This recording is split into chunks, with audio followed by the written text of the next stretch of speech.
देश की तरक्की होने दो। इंशाल्लाह वेरी सून, बहुत जल्दी हमारा देश सबसे आगे होगा, अमेरिका के आगे, यूरोप के आगे, इंशाल्लाह। ऋग्वेद में लिखा है, किताब नंबर 10, पाठ नंबर 71, मंत्र नंबर 4 में, they see the words but they see not, they hear the words they hear not। वो देख रहे हैं लेकिन फिर भी नहीं देखते, सुन रहे हैं लेकिन फिर भी नहीं सुनते। देख रहे हैं कि वेद में लिखा है कि बुत परस्ती मत करो, फिर भी करते। सुन रहे हैं लेकिन फिर भी नहीं सुनते। कुरान में लिखा है सूरह बकरा में सूरह नंबर 2 आयत नंबर 18 में, सुम्मुम बुकमुन उम्युन फहुम ला यर्जुन, deaf the dumb the blind they will never return to the true path. वो गूंगे, वो बहरे, वो कभी भी सीधे रास्ते पे नहीं आएंगे। अक्सर धर्म के ठेकेदार, चाहे वो हिंदू धर्म के हो, ईसाई धर्म के हो, या मुस्लिम धर्म के हो, इस्लाम धर्म के हो, धर्म के ठेकेदार जो धर्म अधिकारी होते हैं, अपने धर्म के ठेकेदार हिंदू धर्म के हो या इस्लाम मजहब के हो, वो नहीं चाहते कि उस धर्म के मानने वाले अपनी किताब पढ़े, क्योंकि अगर लोग मजहब की किताब पढ़ने लगे तो उनका खिस्सा कैसा भरेगा, वो नहीं चाहते।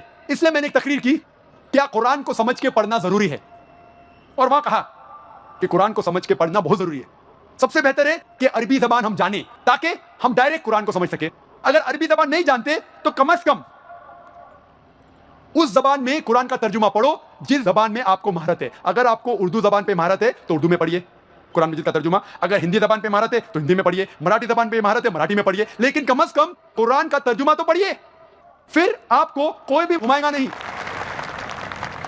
इसीलिए सर विलियम म्यो एक क्रिटिक है इस्लाम का, बहुत स्ट्रॉन्ग क्रिटिक, इस्लाम के खिलाफ है, इस्लाम के खिलाफ लिखता है। फिर भी उसने लिखा 200 साल पहले कि कुरान एक वाहिद किताब है, एक वाहिद मजहबी किताब है जो अब तक इसमें मिलावट नहीं है 1200 साल तक की। आज की तारीख में 1400 साल के बाद भी कुरान में जरा भी मिलावट नहीं। क्यों?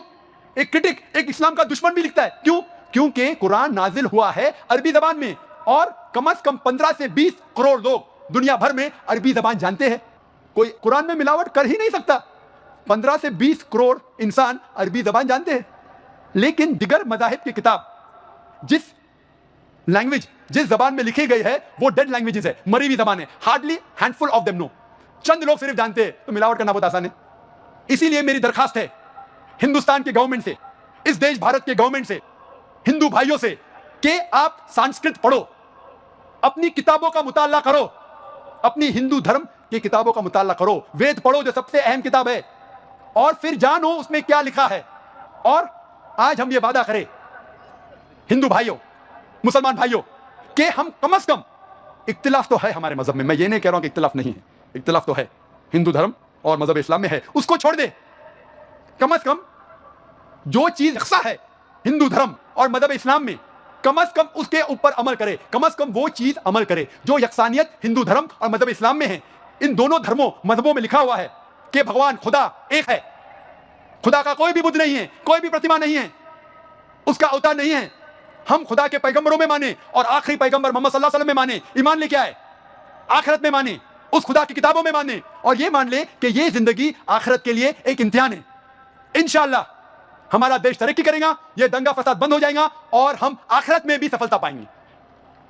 मैं तकरीर को खत्म करना चाहता हूं कुरान मजीद की आयत से, सूरह यूनुस में सूरह नंबर 10 आयत नंबर 108 में अल्लाह ताला फरमाते हैं, अब सच्चाई हक आप तक पहुंच चुकी है, अगर आप इसको मानेंगे तो आपके लिए बेहतर है, अगर इसको ठुकराएंगे तो आपका ही नुकसान होगा। मैं आपके ऊपर वकील नहीं हूं, और मैं आपके लिए जिम्मेदारी नहीं ले सकता हूं। वाखिर दावाना अल्हम्दुलिल्लाहि रब्बिल आलमीन।